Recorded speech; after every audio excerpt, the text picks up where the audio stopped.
नमस्कार, मैं हूं अंजलि और आप देख रहे हैं रफ्तार टुडे। तो चलिए शुरुआत करते हैं आज की प्रमुख खबर से। ब्रिटेन में पीएम ऋषि सुनक की लोकप्रियता में कमी, क्या लिज ट्रस की तरह गंवा देंगे सत्ता।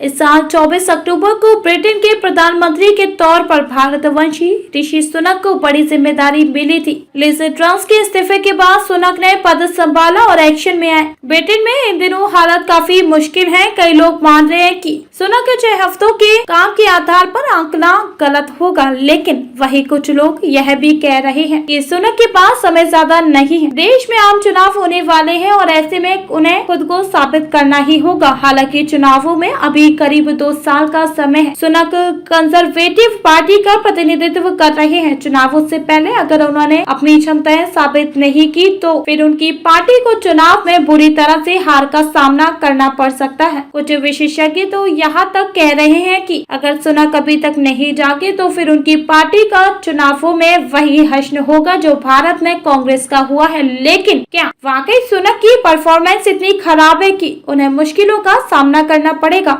कार्यकाल बुरा नहीं, हालात बुरे हैं। 42 साल के सुनक का 6 हफ्तों का कार्यकाल इतना बुरा नहीं है। देश में ब्याज की दरें अब स्थिर होने लगी है। वित्त बाजार भी अपना खोया भरोसा हासिल करने लगा है और बाजार को स्थिर करने के उपाय कारगर साबित हो रहा है। ट्रस ने पीएम के पद पर रहकर जो तकलीफ कंजर्वेटिव पार्टी को दी थी, अब वह कुछ कम होने लगी है। सुनक की बॉडी लैंग्वेज भी ऐसी है कि पता लगने लगा है कि वह अपने पद में सहज महसूस कर रहे हैं। विशेषज्ञ मान रहे हैं कि वह काफी ईमानदार और सक्षम पीएम है। ब्रिटेन की जनता भी अपने पीएम को लेकर सकारात्मक रवैया रखते हैं। कई लोग मानने लगे हैं सुनक हर बुरी खबर को उन तक आने से पहले रोक लेंगे। महंगाई बनी जी का जंजाल। इतनी अच्छी बातों के बाद भी सुनक मुश्किलों में है। देश में तेजी से बढ़ती महंगाई उनके लिए सिरदर्द बन गई है। महंगाई दर 10% से ज्यादा पर बनी हुई है और यह स्थिति काफी दर्दनाक है। महंगाई तो बढ़ रही है लेकिन आय और मजदूरी की दर में कोई इजाफा नहीं हो रहा है। इसका साफ मतलब यही है कि लोग अभी तक गरीब बने हुए हैं। नर्स, ट्रेन ड्राइवर और पोस्टल वर्कर्स आय में इजाफे की मांग कर रहे हैं। अपनी मांग को पूरा करने के लिए वह हड़ताल पर है। टैक्स दरों में भी इजाफा होता जा रहा है और जनता पर होने वाले खर्च में कटौती कर दी गई है। सुनक का मानना है कि यह फैसला सरकार की बैलेंस शीट को ठीक रखने के लिए जरूरी थी। उनकी यही बात अब लोगों को चुभ रही है और वह अपनी लोकप्रियता खोते जा रहे हैं। पार्टी की इमेज चौपट। सुनक के इस फैसले के बाद कंजर्वेटिव पार्टी की पॉपुलैरिटी भी कमजोर हो रही है। साफ है कि खराब अर्थव्यवस्था का जो बोझ सुनक को विरासत में मिला था वह उनके लिए मुश्किल की वजह बन सकता है। कंजर्वेटिव पार्टी साल 2010 से ब्रिटेन की सत्ता में है और 4 बार आम चुनावों में जीत हासिल कर चुकी है। कई ओपिनियन पोल में अभी से बताया जाने लगा है कि अगला चुनाव कौन जीत सकता है। हाल ही में जो पोल आए हैं वो सुनक के लिए बुरी खबर है। कंजर्वेटिव पार्टी विपक्षी लेबर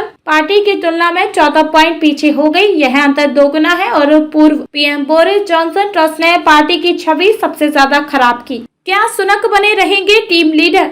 पिछले हफ्ते सुनक के कार्यकाल में पहला संसदीय उपचुनाव हुआ था। इन चुनावों में कंजर्वेटिव पार्टी को सन 1832 के बाद से सबसे कम वोट हासिल हुए। हालांकि कंजर्वेटिव पार्टी ने कभी यह सीट जीती नहीं थी, मगर इतना खराब परफॉर्मेंस भी कभी नहीं दिया था। पार्टी के कई नेता अब अगले चुनावों में जीत की उम्मीद खोते जा रहे हैं। पार्टी के पास सुनक के अलावा कोई और विकल्प नहीं है। पूर्व वित्त मंत्री साजिद जाविद पहले ही कह चुके हैं कि वह अब राजनीति में संन्यास लेना चाहते हैं। कई और सांसद अब पद छोड़ने का मन बना चुके हैं क्योंकि उन्हें मालूम है कि चुनाव में उन्हें तगड़ी हार का सामना करना पड़ेगा। इस स्थिति में सुनक अगले 2 साल तक पार्टी के नेता रहेंगे। मुश्किल है, वह कहीं न कहीं अपना पद खोने की तरफ बढ़ रहे हैं।